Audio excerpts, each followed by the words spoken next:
തുടർന്ന് അല്പസമയം നമുക്ക് ദൈവത്തിൻ്റെ വചനത്തിന് മുൻപാകെ വളരെ പ്രതീക്ഷയോടെ ആയിരിക്കാം. ദൈവത്തിൻ്റെ വചനം നമ്മളെ ജീവിപ്പിക്കുന്നതാണല്ലോ. മാക്സ് റൂഡി വെബർ ഇങ്ങനെ പറഞ്ഞിട്ടുണ്ട്, വേദപുസ്തകം നാം വായിക്കുന്ന പുസ്തകം മാത്രമല്ല, നമ്മെ വായിക്കുന്ന പുസ്തകം കൂടിയാണ്. വേദപുസ്തകം വായിക്കപ്പെടുമ്പോൾ നമ്മുടെ ജീവിതം വായിക്കപ്പെടുകയാണ്.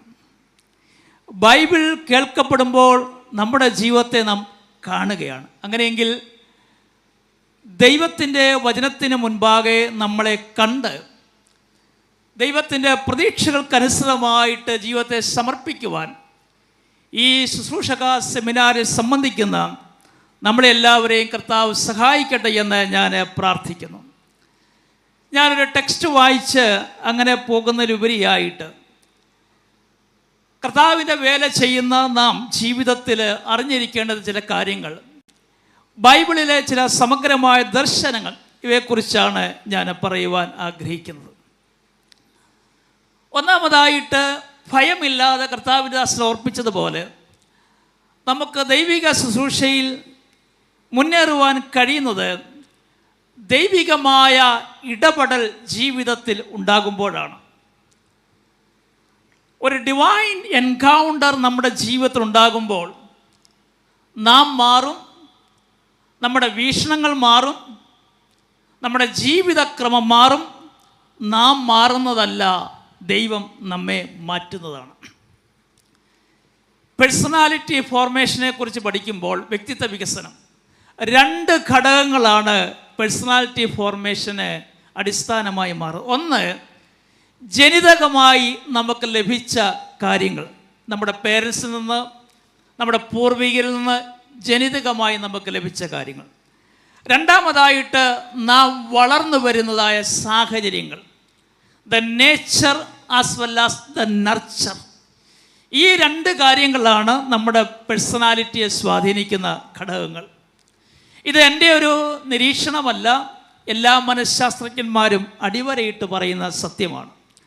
ഞാനിതിനെക്കുറിച്ച് വായിക്കുകയും മനസ്സിലാക്കുകയും ചെയ്തപ്പോൾ ഒരു പുസ്തകം പേഴ്സണാലിറ്റി ഡെവലപ്മെൻറ്റുമായിട്ട് ഞാൻ എഴുതിക്കൊണ്ടിരിക്കുന്ന ഈ സമയത്ത് ഞാൻ എന്നോട് തന്നെ ചോദിച്ചു, ഒരു സുവിശേഷകൻ എന്ന നിലയിൽ കേവലം മനഃശാസ്ത്രജ്ഞന്മാർ പറയുന്ന ഈ കാര്യങ്ങൾ മാത്രം പറയാതെ ബൈബിളിൽ നിന്ന് എനിക്ക് എന്താണ് പറയുവാനുള്ളത്? ആ സമയത്ത് നമുക്ക് വളരെ പരിചയമുള്ളതായ ഒരു വാക്യം എൻ്റെ മനസ്സിലേക്ക് വന്നു. അത് മറ്റൊന്നുമല്ല, ഒരുവൻ ക്രിസ്തുവിലായാൽ അവൻ പുതിയ സൃഷ്ടിയാണ്.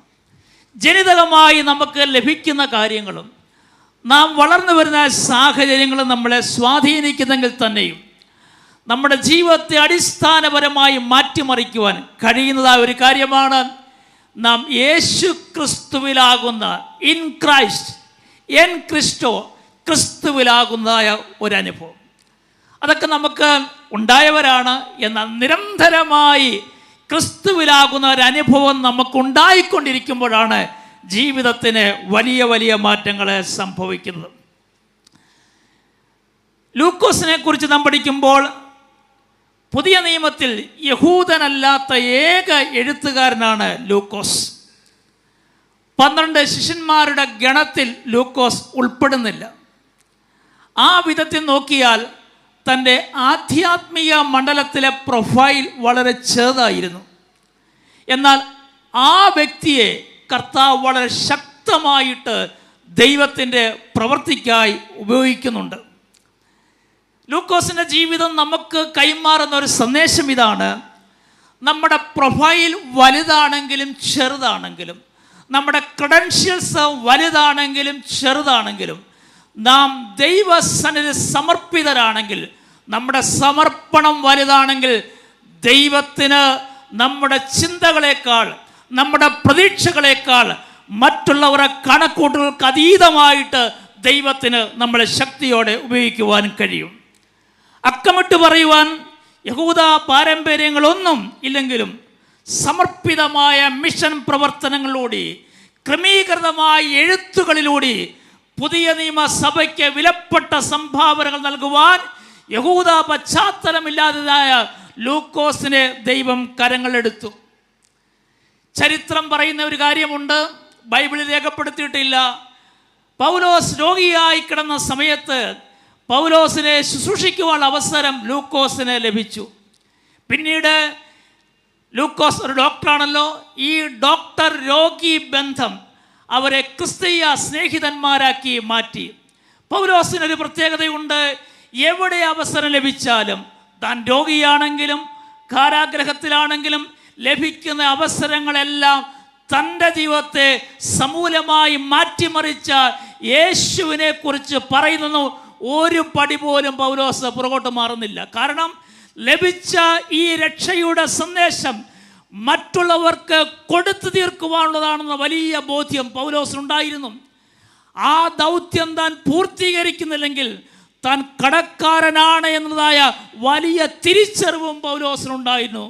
ആ ബോധ്യ നിമിത്തം, തിരിച്ചറിവ് നിമിത്തം ലഭിക്കുന്ന അവസരങ്ങളൊക്കെയും സുവിശേഷം പങ്കുവയ്ക്കുവാൻ, സുവിശേഷം പ്രഖ്യാപിക്കുന്നതിൽ പൗലോസ് സമർപ്പിതനായിരുന്നു, ഉത്സുകനായിരുന്നു.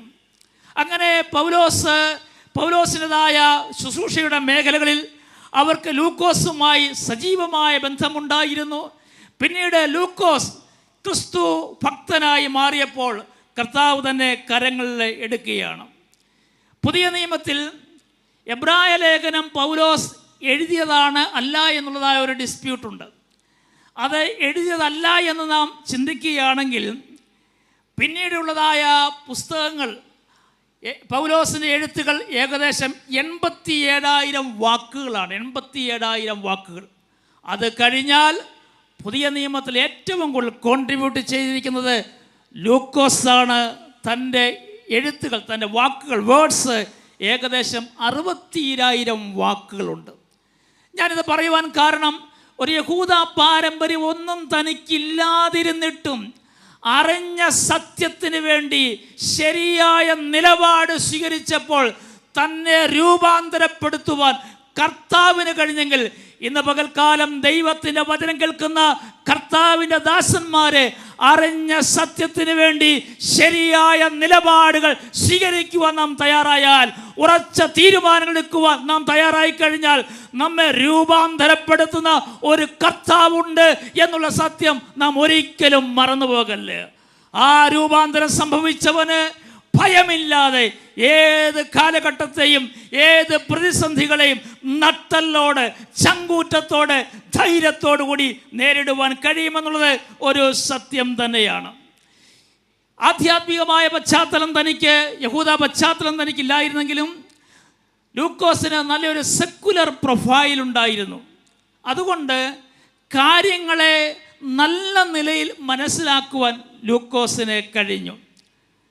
കാര്യങ്ങളെ മനസ്സിലാക്കുന്ന രീതി, അതിൻ്റെ അപഗ്രഥന രീതി, നിരീക്ഷണ രീതി, കണ്ടെത്തലുകളെല്ലാം വളരെ വ്യത്യസ്തമായിരുന്നു.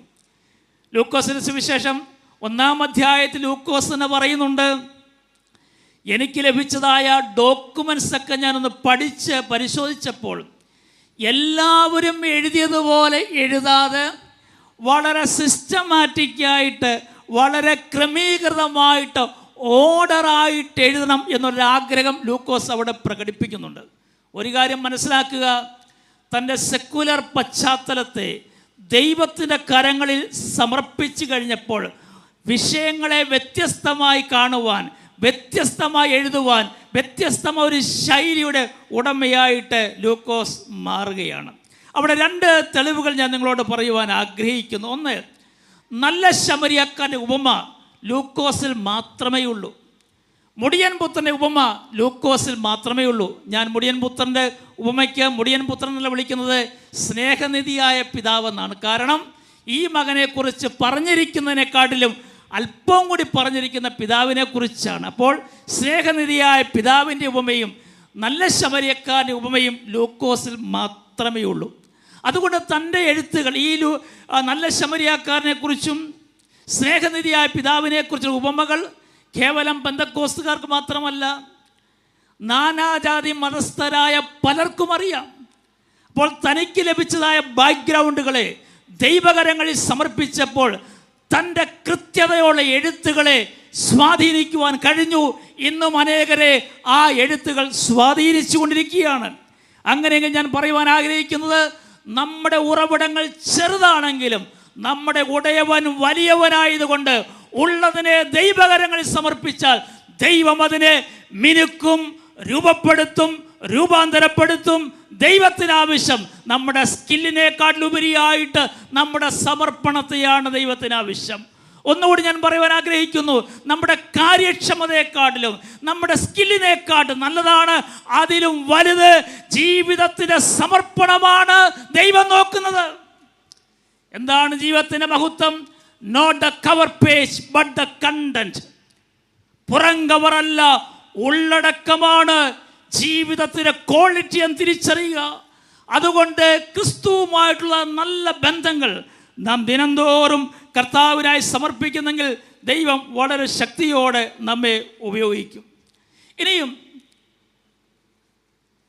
ലൂക്കോസ് സിസ്റ്റമാറ്റിക്കായിട്ട് എഴുതുക മാത്രമല്ല, മറിച്ച് ഒരു മെഡിക്കൽ ഡോക്ടർ എന്ന നിലയിൽ ഒരു പക്ഷേ ലൂക്കോസ് അഡ്വർടൈസ് ചെയ്യേണ്ടത്, പരസ്യപ്പെടുത്തേണ്ടത് മെഡിസിനെ കുറിച്ചാണ്. എന്നാൽ തൻ്റെ രചനകളിൽ മെഡിസിനെയല്ല ലൂക്കോസ് പരസ്യപ്പെടുത്തുന്നത്, മറിച്ച് പ്രാർത്ഥനയുടെ ശക്തിയാണ് ലൂക്കോസ് ശക്തമായിട്ട് പറയുന്നത്. 2 ഉദാഹരണങ്ങൾ നിങ്ങളുടെ മുൻപിലേക്ക് ഞാൻ കൊണ്ടുവരുവാൻ ആഗ്രഹിക്കുന്നു. നമുക്കറിയാം, ഏകദേശം 16 പട്ടാളക്കാരുടെ നടുവിൽ കാരാഗൃഹത്തിൽ പത്രോസ് ആയിരുന്നപ്പോൾ സഭ പ്രാർത്ഥിക്കുവാൻ തുടങ്ങി. പത്രോസിൻ്റെ കയ്യിൽ ചങ്ങലയുണ്ടായിരുന്നു. എന്നാൽ സഭയുടെ കയ്യിൽ, സഭാജനങ്ങളുടെ കയ്യിൽ ചങ്ങല വീണില്ല. അവരുടെ കൈ ചങ്ങല കൊണ്ട് പൂട്ടിയില്ല, നാവ് പൂട്ടിയില്ല. നാവിന് പൂട്ട് വീഴാതിരുന്നത് കൊണ്ട്, കൈക്ക് പൂട്ട് വീഴാതിരുന്നത് കൊണ്ട് സഭ പ്രാർത്ഥിക്കുവാൻ തുടങ്ങിയപ്പോൾ കാരാഗ്രഹത്തിൽ കിടന്ന വ്യക്തിക്ക് പോലും വിശ്വസിക്കുവാൻ കഴിയാത്ത നിലയിൽ, പ്രാർത്ഥിച്ച വ്യക്തികൾക്ക് പോലും വിശ്വസിക്കുവാൻ കഴിയാത്ത നിലയിൽ ദൈവത്തിൻ്റെ പ്രവൃത്തി അവിടെ സംഭവിച്ചുവെങ്കിൽ, അസംബ്ലീസ് ഓഫ് ഗോഡ് സഭയിൽ പ്രാർത്ഥിക്കുന്ന ദൈവദാസന്മാരുണ്ടെങ്കിൽ, പ്രാർത്ഥിക്കുന്ന ദൈവമക്കളുണ്ടെങ്കിൽ, ഞാൻ പറയട്ടെ, ദൈവം നമുക്ക് ചെയ്യുവാൻ പോകുന്ന അത്ഭുതങ്ങൾ നമ്മുടെ ചിന്തകൾക്കപ്പുറമാണ്. സ്തോത്രം. നിലയ്ക്കാത്ത പ്രാർത്ഥനയൊക്കെ ആ മേഖലയിലേക്ക് നമ്മളെ മുന്നോട്ട് നയിക്കുന്ന കാര്യങ്ങളാണ്. പ്രാർത്ഥനയുടെ ആവശ്യകത തിരിച്ചറിഞ്ഞുകൊണ്ട് പ്രവർത്തന മേഖലകളിൽ വെല്ലുവിളികൾ ദിനംതോറും കടന്നു വരുമ്പോഴും നിരാശയിൽ വീണു പോകാതെ പ്രാർത്ഥിക്കുവാൻ തയ്യാറാകുക. ദൈവം നമുക്ക് വേണ്ടി വലിയവ ചെയ്യും. അപ്പോസ്തലപ്രവൃത്തി 16-ാം അധ്യായത്തിൽ അതിന് 25-ാം വാക്യത്തിൽ പൗലോസും ശീലാസും പ്രാർത്ഥിച്ചപ്പോൾ എന്താണ് കാരാഗ്രഹത്തിൽ സംഭവിച്ചത്? പ്രകൃതി നിയമങ്ങൾക്ക് നിരക്കാത്തതാണ്. കാരാഗ്രഹത്തിൻ്റെ അടിസ്ഥാനങ്ങൾ കുലുങ്ങി, അവരുടെ കയ്യിൽ ചങ്ങലകൾ താഴെ വീണു. കാരാഗ്രഹ പ്രമാണി ചോദിക്കുന്നു, യജമാനന്മാരെ രക്ഷ പ്രാപിപ്പാൻ ഞാൻ എന്തു ചെയ്യണം? ചരിത്രം നമുക്കറിയാം. കാരാഗ്രഹത്തിൽ മുഴങ്കാലിൽ ഭക്തന്മാർ ദൈവത്തിൻ്റെ മഹത്വം ദർശിക്കുവാൻ തയ്യാറായപ്പോൾ പ്രകൃതി നിയമങ്ങൾക്ക് അതീതമായ കാര്യങ്ങൾ ഒരു കാരാഗ്രഹത്തിൽ സംഭവിച്ചുവെങ്കിൽ, ഭാരതത്തിൽ സുവിശേഷ വിരോധികൾ ശക്തിയോടെ എഴുന്നേൽക്കുമ്പോൾ നാം പകച്ചു നിൽക്കാതെ മുഴങ്കാലി ദൈവത്തിൻ്റെ മഹത്വം ദർശിക്കുവാൻ നാം തയ്യാറായാൽ, നാം ചിന്തിക്കാത്ത വഴിയിലൂടെ, നാം പ്രതീക്ഷിക്കാത്ത വഴിയിലൂടെ ദൈവം തൻ്റെ മഹത്വം ഭാരത സഭയ്ക്ക് വെളിപ്പെടുത്തുവാൻ ദൈവശക്തനാണ്. ആകയാൽ പ്രാർത്ഥനയുടെ ആത്മാവിനെ ദൈവം നിങ്ങൾക്ക് നൽകിയിട്ടുണ്ടെങ്കിൽ, ഉപവസിക്കുവാനുള്ളതായ ഒരാത്മാവിനെ ദൈവം നിങ്ങൾക്ക് നൽകിയിട്ടുണ്ടെങ്കിൽ പുറകോട്ട് മാറരുത്, മാളങ്ങളിൽ ഓടി ഒളിക്കല്ലേ. പ്രാർത്ഥിക്കുക, പ്രാർത്ഥിക്കുക, ദൈവം അത്ഭുതം ചെയ്യും. ഒരു മെഡിക്കൽ ഡോക്ടർ തൻ്റെ പ്രൊഫഷണൽ ബാക്ക്ഗ്രൗണ്ടിനെ അല്ല അക്കമിട്ട് അവതരിപ്പിക്കുന്നത്, പ്രാർത്ഥനയുടെ ശക്തിയാണ്. പ്രിയ ദൈവദാസന്മാരെ, നമുക്ക് ഒരു വലിയ തിരിച്ചറിവ്, ഇങ്ങനെയുള്ള വലിയ ബോധ്യങ്ങൾ നമുക്ക് എപ്പോഴും എപ്പോഴും ഉണ്ടായിക്കൊണ്ടിരിക്കണം. ഏത് പ്രതിസന്ധി എവിടെ ഉണ്ടായാലും, നിങ്ങളായിരിക്കുന്ന ചർച്ചിൽ നിന്നോ ചുറ്റുപാടിൽ നിന്നോ പൈശാചികമായ ശക്തികളിൽ നിന്നോ എങ്ങനെ ഉണ്ടായിരുന്നാലും എവിടെ ഉണ്ടായിരുന്നാലും നിങ്ങൾ പ്രാർത്ഥിക്കുവാൻ തയ്യാറാകുക. ദൈവം പ്രവർത്തിക്കുവാൻ ശക്തരായി കൂടെയുണ്ട്. സ്തോത്രം. രണ്ടാമതായിട്ട് ഞാൻ ഓടിച്ച് നിങ്ങളോട് പറയുവാൻ ആഗ്രഹിക്കുന്നത്, ഇതൊക്കെയാണെങ്കിലും ഏത് ശുശ്രൂഷകനും ആരാണ്? ഒരു മനുഷ്യനാണ്. ചിലപ്പോൾ പ്രതിസന്ധികൾ ഉണ്ടാകുമ്പോൾ, വിഷമങ്ങൾ കടന്നു വരുമ്പോൾ ആടി ഉലയുക സർവ്വസാധാരണമാണ്. ബേൺ ഔട്ട് സിൻഡ്രം എന്നൊരു വാക്ക് ഒരു പക്ഷേ നിങ്ങൾ കേട്ട് കാണും. ദീർഘകാലം ഒരു വ്യക്തി സമ്മർദ്ദം അനുഭവിക്കുമ്പോൾ, അമിതമായ ജോലി കൊണ്ട്, മറ്റ് വ്യത്യസ്തമാകുന്ന വിഷയങ്ങൾ കൊണ്ട് തുടർച്ചയായി സമ്മർദ്ദങ്ങൾ അനുഭവിക്കുമ്പോൾ ശാരീരികമായിട്ടും മാനസികമായിട്ടും ആത്മീയമായിട്ടും ക്ഷീണിക്കുന്ന ഒരവസ്ഥയിലേക്ക് എത്തിച്ചേരും. ഇങ്ങനെയുള്ള സമയങ്ങളിൽ ആവേശം കുറയും, ഉത്സാഹം കുറഞ്ഞു പോകും, പ്രവർത്തനങ്ങളിൽ നിന്ന് പുറകോട്ട് മാറണമെന്ന് തോന്നും. എവിടെയാണ് എൻ്റെ മുറിവ് ഒന്ന് പങ്കിടുവാൻ കഴിയുന്നത്? ഒരു നല്ല സുഹൃത്തിന് അങ്ങനെയുള്ള സാഹചര്യത്തിൽ ലഭിക്കണമെന്നുമില്ല. ഇതെല്ലാ വ്യക്തികളുടെ ദൈവത്താൽ ഉപയോഗിക്കപ്പെട്ടുള്ള എല്ലാ ശുശ്രൂഷകന്മാരുടെയും ജീവിതത്തിൽ ഉണ്ടായിട്ടുള്ളതായ ഓരോ സത്യമാണ്. പുറപ്പാട് പുസ്തകം 17-ാം അധ്യായം വായിക്കുമ്പോൾ നമുക്ക് കാണുവാൻ കഴിയുന്നുണ്ട്, മോശ ക്ഷീണിക്കുകയാണ്. മോശ കൈ ഉയർത്തിയിരിക്കുമ്പോൾ ഇസ്രായേൽ ജയിക്കും, എന്നാൽ കൈ താഴ്ത്തിയിരിക്കുമ്പോൾ അമാലേക്ക് ജയിക്കും. ആ പശ്ചാത്തലത്തിൽ മോശയുടെ കൈക്ക് ഭാരം തോന്നിയപ്പോൾ അവനൊരു കല്ലെടുത്തു വെച്ചു, അവൻ അതിന്മേലിരുന്നു. മോശയുടെ ഈ ക്ഷീണം കണ്ടപ്പോൾ രണ്ട് പേർ മോശയുടെ അരികിലേക്ക് ഓടിച്ചെന്നു. അത് മറ്റാരുമല്ല, അഹരോനും ഹൂരും. അവരെ ക്ഷീണിതനായ മോശയെ സഹായിക്കുവാൻ തയ്യാറായി. ഒരുത്തൻ ഇപ്പുറത്തും ഒരുത്തൻ അപ്പുറത്തും നിന്ന് അവൻ്റെ കൈ താങ്ങി. ഇന്നായിരുന്നെങ്കിൽ മോശയ്ക്കൊരു ക്ഷീണമുണ്ടാകുമ്പോൾ ആദ്യമായിട്ട് എന്ത് ചെയ്തേനെ കാണുമ്പോൾ ചിലപ്പോൾ ഒരു ഫോട്ടോ എടുക്കും, അത് ഫേസ്ബുക്കിലോ മറ്റിടത്തോ എന്ത് ചെയ്യും, പോസ്റ്റ് ചെയ്യാൻ ശ്രമിക്കും. ചിലപ്പോൾ ഒരു വീഡിയോ എടുക്കും, വീഡിയോ വൈറലാക്കാൻ ശ്രമിക്കും. എന്നാൽ അഹരോൻ എന്താണ് ചെയ്തത്? എന്താണ് ഹൂര് ചെയ്തത്? അവരെ ക്ഷീണിച്ച വ്യക്തിയുടെ അരികിലേക്ക് ചേർന്ന് നിന്നിട്ട് അവൻ്റെ ക്ഷീണത്തിന് ബലം പകരുവാൻ അവന് ഒരു താങ്ങായി മാറുകയാണ്. പ്രിയപ്പെട്ടവരെ, പ്രിയ ദൈവദാസന്മാരെ, മറ്റുള്ളവർ ക്ഷീണിക്കുമ്പോൾ, മറ്റുള്ളവരുടെ മനോവീര്യം കെട്ടുപോകുമ്പോൾ അതിനെ ആഘോഷമാക്കുന്നവരായിട്ടല്ല, അവരുടെ വേദനയിൽ പങ്കാളിത്തം വഹിക്കുന്ന ആരോഗ്യപരമായ ആത്മീയതയുടെ വക്താക്കളായി നാം മാറണം. അഹരോനും ഹൂരും തിരിച്ചറിഞ്ഞു, ഈ യുദ്ധത്തിലെ ജയം മോശയുടെ ജയമല്ല, ഇത് ഇസ്രായേലിന്റെ ജയമാണ്. മോശയുടെ കൈ താണാൽ തോൽക്കുന്നത് ആരാണ്? മോശയല്ല, ഇസ്രായേലാണ് തോൽക്കുന്നത്. അതുകൊണ്ട് ഇസ്രായേൽ തോറ്റുകൂടാ. മോശയ്ക്ക് ബലം പകരുവാൻ ഇവർ തയ്യാറായി.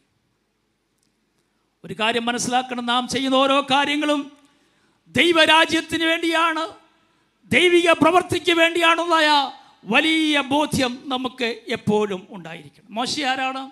നാം കേട്ടുവല്ലോ, ഒരു നല്ല സെക്കുലർ പശ്ചാത്തലം മോശയ്ക്കുണ്ടായിരുന്നു.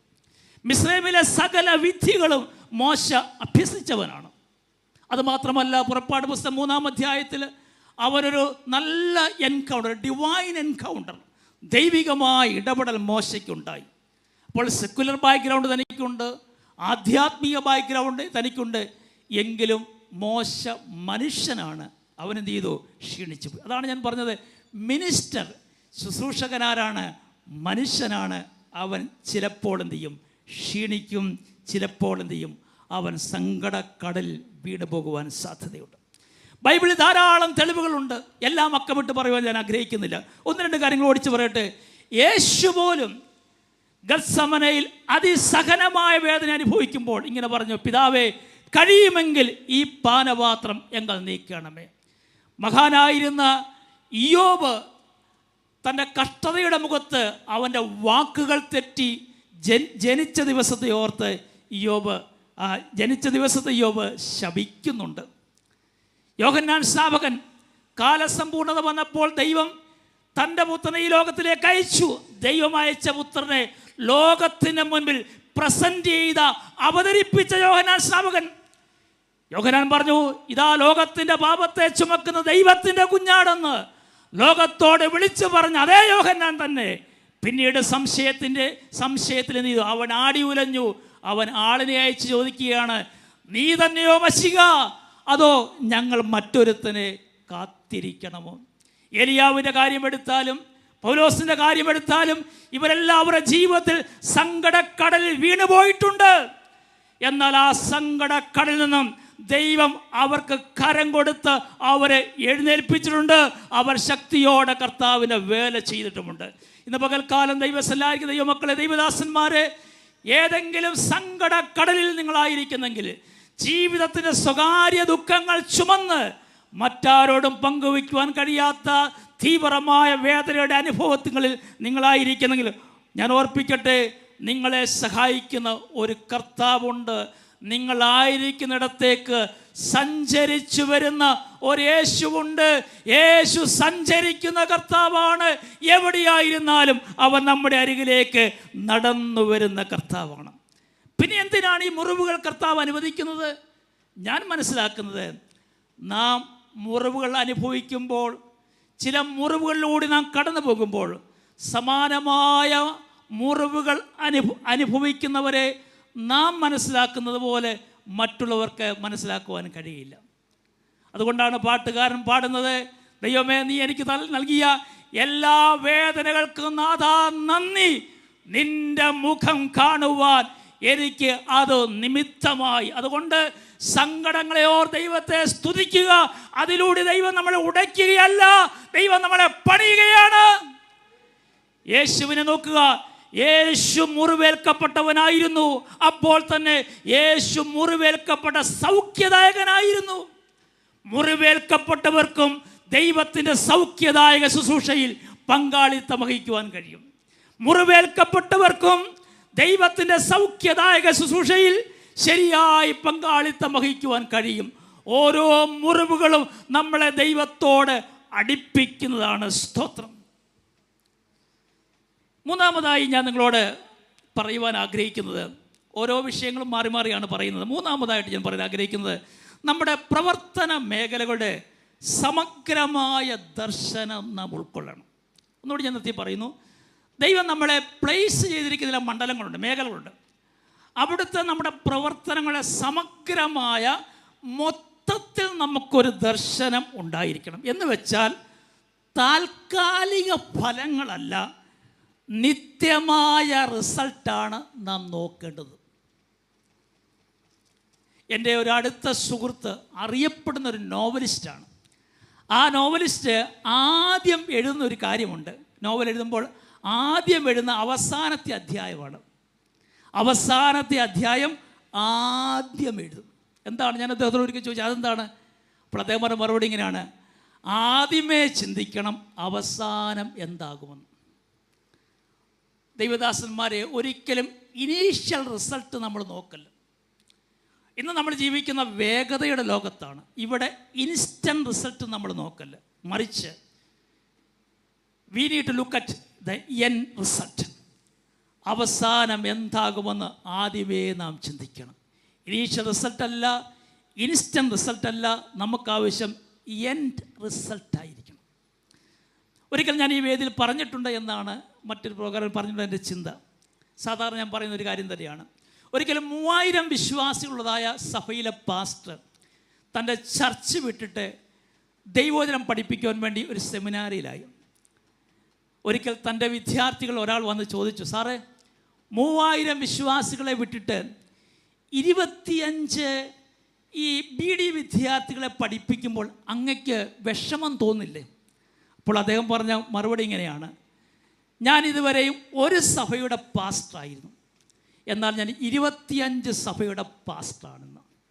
ഈ 25 വിദ്യാർത്ഥികളെ 25 സഭയായിട്ട് കണ്ടു.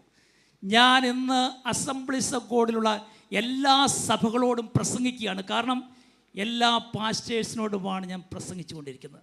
നാം എന്ത് ചെയ്താലും ആ പ്രവർത്തനങ്ങളുടെ സമഗ്രമായ ദർശനം നാം ഉൾക്കൊള്ളണം. വളരെ പരിചയമുള്ളതായ ഒരു കാര്യം ഞാൻ നിങ്ങളോട് പറയുന്നു. ഒരിക്കലും 80 വയസ്സുള്ള ഒരു മനുഷ്യൻ ഒരാൾ ചോദിച്ചു, നീ എന്താണ് ചെയ്യുന്നത്? അവരെല്ലാം നിർമ്മാണ പ്രവർത്തനങ്ങളിൽ ഏർപ്പെട്ടിരിക്കുന്നവരാണ്. നീ എന്താണ് ചെയ്യുന്നത്? അപ്പോൾ ഒരാൾ പറഞ്ഞു, ഞാൻ കരിങ്കല്ല് ചുമക്കുകയാണ്. വേറൊരാൾ അവനോട് ചോദിച്ചു, അവൻ പറഞ്ഞു, ഞാൻ കുഴിയെടുക്കുകയാണ്. വേറൊരാൾ ചോദിച്ചു, നീ എന്താണ് ചെയ്യുന്നത്? ഞാൻ കമ്പി മുറിക്കുകയാണ്. ഒടുവിലായി സിമെൻറ്റ് കുഴയ്ക്കുന്ന ആളോട് ചോദിച്ചു, നീ എന്താണ് ചെയ്യുന്നത്? അവൻ പറഞ്ഞു, ഞാനിവിടെ ഒരു ആലയം പണിയുകയാണ്. ആദ്യത്തെ 3 ഉത്തരങ്ങളും തെറ്റല്ല, പക്ഷേ അവർ ചെയ്യുന്ന വർക്ക് അതിൻ്റെ പീസ് വർക്കായിട്ട് മാത്രമേ കണ്ടുള്ളൂ. എന്നാൽ 4-മത്തെ വ്യക്തി പണിയുടെ സമഗ്ര ദർശനം ഉൾക്കൊണ്ടു. നിങ്ങളൊരു സൺഡേ സ്കൂൾ അധ്യാപകനായിരിക്കാം, ട്രാക്റ്റ് കൊടുക്കുന്ന വ്യക്തിയായിരിക്കാം, സഭയുടെ പാസ്റ്ററായിരിക്കാം, ആരും അറിയാതെ കർത്താവിൻ്റെ വേലയ്ക്ക് വേണ്ടി ഷെയർ ചെയ്യുന്ന വ്യക്തിയായിരിക്കാം, ലോകത്തിലാരും അറിയാതെ മറ്റുള്ളവരുടെ വിഷയങ്ങളെ രഹസ്യ സ്വഭാവം സൂക്ഷിച്ച് അവർക്ക് വേണ്ടി മധ്യസ്ഥ അണയ്ക്കുന്ന വ്യക്തിയായിരിക്കാം. ഇന്ന് പകൽക്കാലം ദൈവത്തിൻ്റെ ആത്മാവ് പറയുന്നു, നാം പണിയുന്നത് ദൈവത്തിൻ്റെ രാജ്യമാണ്. ആ ഒരു വലിയ ദർശനത്തോടുകൂടി നാം ഓരോ പ്രവൃത്തികളും ചെയ്യണം. എന്ന് വെച്ചാൽ നിത്യതയോടുള്ള ബന്ധത്തിൽ നമ്മുടെ പ്രവർത്തനങ്ങളെ വിലയിരുത്തണം. എന്ന് വെച്ചാൽ ചില ചോദ്യങ്ങൾ നാം നമ്മോട് തന്നെ ചോദിക്കണം. ഒന്നാമത്തെ ചോദ്യം, ഞാൻ ഈ പറയുന്ന വാക്കുകൊണ്ട് നിത്യത എന്നോട് അടുക്കുമോ അതോ നിത്യത എന്നിൽ നിന്ന് അകലുമോ? ഞാൻ ഈ പ്രവൃത്തി ചെയ്താൽ നിത്യത എന്നോട് അടുത്ത് വരുമോ അതോ നിത്യത എന്നിൽ നിന്ന് അകലുമോ?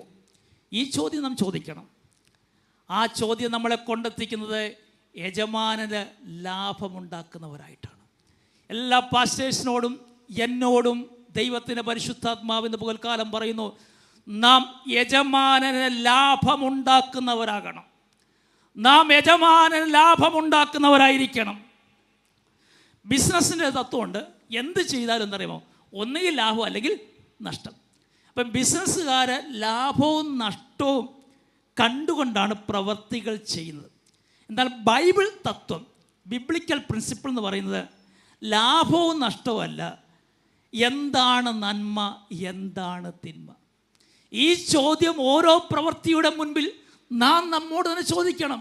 ഞാൻ ഈ ചെയ്യുന്നതുകൊണ്ട് എന്താണ് നന്മ, എന്താണ് തിന്മ, എന്താണ് ഗുണം, എന്താണ് ദോഷം?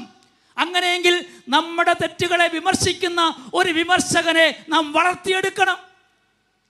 നമ്മൾ എല്ലാവരിലും നമ്മുടെ തെറ്റുകളെ വിമർശിക്കുന്ന ഒരു വിമർശകനുണ്ടായിരിക്കണം.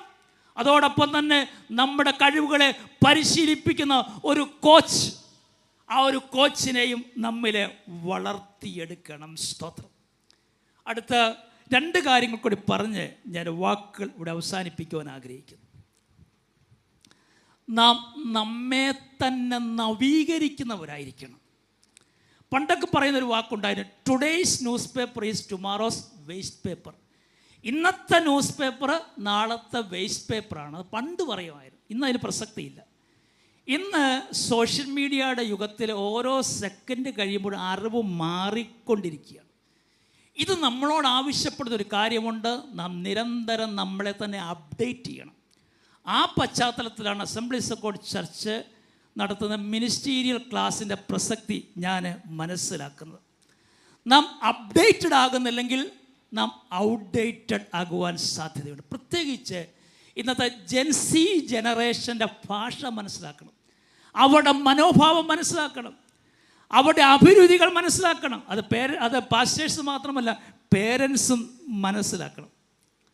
എങ്കിൽ മാത്രമേ അവരുടെ ആവശ്യത്തിൽ നമുക്ക് ആരംഭിക്കുവാൻ കഴിയുള്ളൂ. ഞാനൊരിക്കലും ചെറുപ്പക്കാരോട് ചോദിച്ചാടാ, ഇന്നത്തെ പ്രസംഗം എങ്ങനെ ഉണ്ടായിരുന്നു പാസ്റ്റർ, നിനക്ക് വല്ല പാസ്റ്റർ മെസ്സേജ് എങ്ങനെ ഉണ്ടായിരുന്നു? അവൻ പറഞ്ഞ മറുപടി ഉണ്ട്, നല്ല പ്രസംഗമായിരുന്നു, പക്ഷേ എനിക്കൊന്നും മനസ്സിലായില്ല. അത് എന്നെ വളരെ ചിന്തിപ്പിച്ചു. ഞാൻ പറയുന്ന കാര്യങ്ങൾ റബ്ബർ പന്ത് പോലെ എന്നിലേക്ക് തിരിച്ചു വന്നാൽ എൻ്റെ പ്രഭാഷണം കൊണ്ട് എന്താണ് പ്രസക്തി ഉള്ളത്?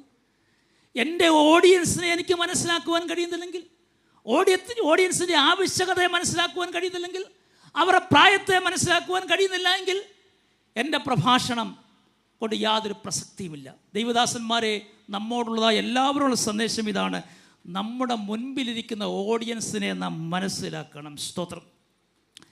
അല്ലെങ്കിൽ ഹോവാർഡ് ജെ ക്ലൈംബൽ പറയുന്നത് പോലെ, ജനങ്ങൾ ബ്രെഡ് ചോദിക്കുമ്പോൾ നാം അവർക്ക് കല്ലുകളായിരിക്കും കൊടുക്കുന്നത്. കാരണം അവരുടെ ആവശ്യത്തിന് കൊടുക്കാൻ ഒന്നുമില്ല.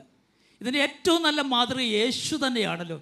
യേശു നല്ലൊരു പ്രഭാഷകനായിരുന്നു. യേശുവിന് നിർബന്ധമുണ്ടായിരുന്നു, ഞാൻ പറയുന്ന കാര്യങ്ങൾ ജനങ്ങൾ മനസ്സിലാക്കണം. പ്രത്യേകിച്ച് നമ്മൾ സുവിശേഷങ്ങൾ വായിക്കുമ്പോൾ എത്രയോ സിമ്പിളാണ്. അതിന് യേശു ഉപയോഗിച്ച ഒരു മാർഗമാണ് ഉപമ. മർക്കോസിൽ വായിക്കുന്നു, ഉപമ കൂടാതെ അവൻ അവരോടൊന്നും പറഞ്ഞില്ല. യേശു ഒരു നല്ല സ്റ്റോറി ടെല്ലറായിരുന്നു, നന്നായിട്ട് നറേറ്റ് ചെയ്തു. യേശുവിൻ്റെ പ്രഭാഷണത്തിന് കണ്ടന്റ് ഉണ്ടായിരുന്നു, കൺസ്ട്രക്ഷൻ ഉണ്ടായിരുന്നു, ഉള്ളടക്കവും ഉണ്ടായിരുന്നു, അവതരണ ശൈലിയും ഉണ്ടായിരുന്നു. ഇത് രണ്ടും ആവശ്യമാണ് നമുക്കും. ഉള്ളടക്കം ഉണ്ടായിരിക്കണം, കഴമ്പുണ്ടായിരിക്കണം. അതോടൊപ്പം തന്നെ നല്ല നിലയിൽ അതിനെ അവതരിപ്പിക്കുവാൻ നമ്മുടെ കഴിവിൽ മാത്രം ആശ്രയിക്കാതെ ദൈവത്തിൻ്റെ കൃപയിൽ ആശ്രയിച്ചുകൊണ്ട് അവതരിപ്പിക്കുമ്പോൾ പറയുമ്പോൾ തീർച്ചയായും പരിശുദ്ധാത്മാവ് ഉള്ളങ്ങളെ രൂപാന്തരപ്പെടുത്തും.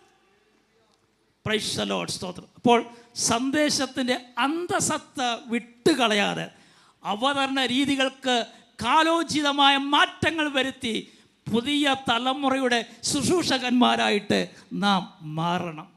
യേശു കുട്ടികളെ സ്നേഹിച്ചു, അവരെ തടഞ്ഞവരെ യേശു തടഞ്ഞു. യേശു പറഞ്ഞു, അവരെ എൻ്റെ അടുക്കൽ വരുവാൻ വിടുവിൻ, അവരെ തടയരുത്. നമ്മുടെ സ്നേഹം കേവലം സൺഡേ സ്കൂൾ കൊണ്ടും CA കൊണ്ടും അവസാനിപ്പിക്കല്ലേ. വ്യക്തിപരമായി കുഞ്ഞുങ്ങളോട് നല്ല ബന്ധങ്ങളുണ്ടായിരിക്കണം. എല്ലാം വീട്ടിൽ വന്ന് പറയുവാൻ ഉള്ള വേദി വീട്ടിലുണ്ടായിരിക്കണം. എല്ലാം സഭയിൽ വന്ന് പറയുവാൻ, പ്രത്യേകിച്ച് സൺഡേ സ്കൂൾ ടീച്ചറിനോട് പറയുവാനുള്ളതായ ഒരു സംവിധാനം, ആ വിധത്തിലേക്ക് നമ്മുടെ സഭകൾ വളരണം. അതൊക്കെയാണ് സഭയുടെ വളർച്ച എന്ന് പറയും. കുഞ്ഞുങ്ങളെ എൻ്റെ അടുക്കൽ വരുവാൻ വിടുവിൻ, അവരെ തടയരുത്. അതുമാത്രമല്ല, അധ്വാനിക്കുന്ന പ്രവർത്തിക്കുന്ന തൊഴിലാളികളെ കണ്ടപ്പോൾ യേശു പറഞ്ഞു, അധ്വാനിക്കുന്നവരും ഭാരം ചുമക്കുന്നവരുമായുള്ളവരെ നിങ്ങൾ എൻ്റെ അടുക്കൽ വരുവീൻ, ഞാൻ നിങ്ങളെ ആശ്വസിപ്പിക്കാം. ചർച്ചിൽ മാത്രമല്ല, സമൂഹത്തിലേക്ക് യേശു ഇറങ്ങി. വേദനിക്കുന്നവന് വേദനയിൽ പങ്കുചേർന്നു. എന്താണ് ഇവിടുത്തെ പ്രസ്ഥാനങ്ങൾ പറഞ്ഞത്? സംഘടിച്ച് ശക്തരാകുവാൻ പറഞ്ഞു. പലപ്പോഴും സംഘടിച്ചവരുടെ ശക്തി ചോർന്നു പോയി, സംഘാടകർ ശക്തരായി. അവിടെയാണ് യേശുവിൻ്റെ വാക്കിൻ്റെ പ്രസക്തി. ഭാരം ചുമക്കുന്നവർ, അധ്വാനിക്കുന്നവരെ നിങ്ങൾ എൻ്റെ അടുക്കൽ വരുവീൻ, ഞാൻ നിങ്ങളെ ആശ്വസിപ്പിക്കും.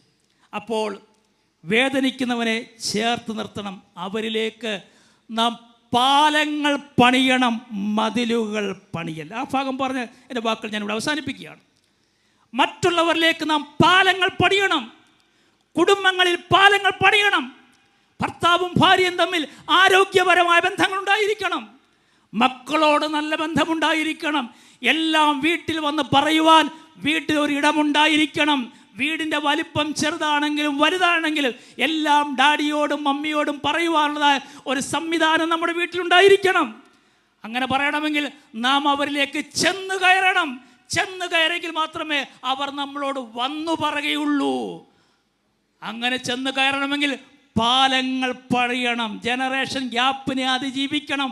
പാലങ്ങൾ പണിയണം. മതിലുകളല്ല വീടുകളിൽ ആവശ്യം, പാലങ്ങളാണ്. ചർച്ചിൽ വിശ്വാസ സമൂഹത്തോട് നാം പാലങ്ങൾ പണിയണം. എല്ലായ്പ്പോഴും മതിലുകൾ പണിയുന്നവരായി മാറല്ലേ.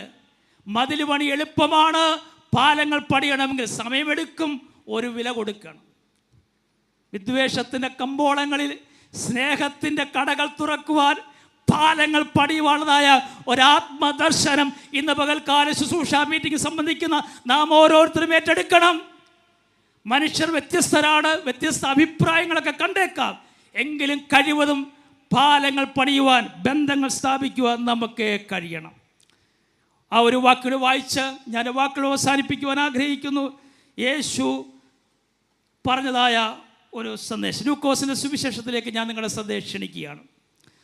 ലൂക്കോസ് സുവിശേഷം 14-ാം അധ്യായം അതിൻ്റെ 12-ാമത്തെ വാക്യം ഇങ്ങനെയാണ്: തന്നെ ക്ഷണിച്ചവനോട് അവൻ പറഞ്ഞത്, നീ ഒരു മുത്താഴമോ അത്താഴമോ കഴിക്കുമ്പോൾ സ്നേഹിതന്മാരെയും സഹോദരന്മാരെയും ചാർച്ചക്കാരെയും സമ്പത്തുള്ള അയൽക്കാരെയും വിളിക്കരുത്, അവർ അങ്ങോട്ടും വിളിച്ച് നിനക്ക് പ്രത്യുപകാരം ചെയ്യും. യേശു പറയുന്നത് ഇങ്ങനെയാണ്: നീ ഒരു പാർട്ടി കൊടുക്കുമ്പോൾ നിൻ്റെ റാങ്കിലുള്ളവരെ നീ ചേർത്ത് പിടിക്കല്ല്. നിൻ്റെ സ്റ്റാറ്റസുമായിട്ട് യോജിക്കുന്നവരെ മാത്രം നീ കൂട്ടുകൂടല്ല്. നിൻ്റെ അരികിലേക്ക് എത്തുവാൻ കഴിയാത്തവർ അരികിലേക്ക് നീ പാലങ്ങൾ പണിയണം. കാരണം നിന്റെ സ്റ്റാറ്റസ് ഉള്ളവരെ നീ ക്ഷണിച്ചാൽ അവർ നിന്നെ നാളെ അങ്ങോട്ടും വിളിക്കും. നീ കൊടുക്കുന്നത് റിട്ടേൺ പ്രതീക്ഷിച്ചാകല്ലേ. റിട്ടേൺ ചെയ്യുവാൻ കഴിയാത്തവരെന്ത് ചെയ്യണം? നീ ചേർത്ത് പിടിക്കണം. അങ്ങനെ ചേർത്ത് പിടിച്ചാൽ നീ ആരാകും? നീ ഭാഗ്യവാനാകും. നീ ഭാഗ്യവാനാകും. ഇതാണ് ദൈവരാജ്യത്തിൻ്റെ കൾച്ചർ. തുറന്ന മനസ്സോട് ദൈവരാജ്യത്തിൻ്റെ കൾച്ചർ നമുക്ക് മനസ്സിലാക്കാം. യേശു ഒരു കൗണ്ടർ കൾച്ചർ, ഒരു പ്രതിസംസ്കാരം കൊണ്ടുവരുവാൻ എല്ലായ്പ്പോഴും സമർപ്പിതനായിരുന്നു. ഉള്ളു തുറന്ന് യേശുവിൻ്റെ പഠിപ്പിക്കലുകൾ മനസ്സിലാക്കി സുവിശേഷങ്ങൾ നമ്മൾ ആഹ്വാനം ചെയ്ത ആ സന്ദേശം തിരിച്ചറിഞ്ഞ് നല്ല ബന്ധങ്ങൾ സമൂഹവുമായി സ്ഥാപിച്ച് നമുക്ക് മുന്നേറുവാൻ കർത്താവ് കൃപ നൽകട്ടെ. അറിവിന് യാതൊരു കുറവുമില്ലാത്തതായ ലോകത്താണ് നമ്മൾ ജീവിക്കുന്നത്. ഇന്ന് ഇൻഫർമേഷൻസ് ആർ ഓവർലോഡഡ്. അറിവിന് യാതൊരു കുറവുമില്ല. പക്ഷേ ഇവിടെ നാം മനസ്സിലാക്കേണ്ടത് വ്യക്തികളെ രൂപാന്തരപ്പെടുത്തുവാൻ കഴിവുള്ള ദൈവത്തിൻ്റെ വചനമാണ്. ആ വചനം വായിക്കുക, ആ വചനം ധ്യാനിക്കുക, മുഴങ്കാലി ദൈവത്തിൻ്റെ മഹത്വം ദർശിക്കുക. അങ്ങനെയെങ്കിൽ ദൈവം നമ്മളെ നട്ടിരിക്കുന്നതായ ഏത് മണ്ണാണെങ്കിലും അവിടെ ഫലം തരുവാൻ ദൈവം ശക്തനാണ്. എവിടെ ദൈവം നിങ്ങളെ അയച്ചോ അവിടെ ദൈവകൃപയുടെ സംരക്ഷണമുണ്ട്. ദൈവത്തിൻ്റെ കൃപയ്ക്ക് സംരക്ഷണം നൽകുവാൻ തരാത്ത ഒരു സ്ഥലത്തേക്കും ദൈവത്തിൻ്റെ ഹിതം നമ്മളെ അയക്കുന്നില്ല. ദൈവഹിതത്തിൽ വെല്ലുവിളിയുണ്ട്. എന്നാൽ കൃപയോടുകൂടി നാം പോകുമ്പോൾ അവിടെ ആത്യന്തികമായ വിജയമുണ്ട്. ഈ തിരിച്ചറിവോട് വിജയകരമായ പ്രേക്ഷിത പ്രവർത്തനങ്ങൾ ഈ തലമുറയിൽ ചെയ്യുവാൻ ദൈവദാസന്മാരായ നമുക്കെല്ലാവർക്കും കൃപ നൽകട്ടെ എന്ന് ഞാൻ ആത്മാർത്ഥമായി പ്രാർത്ഥിക്കുന്നു.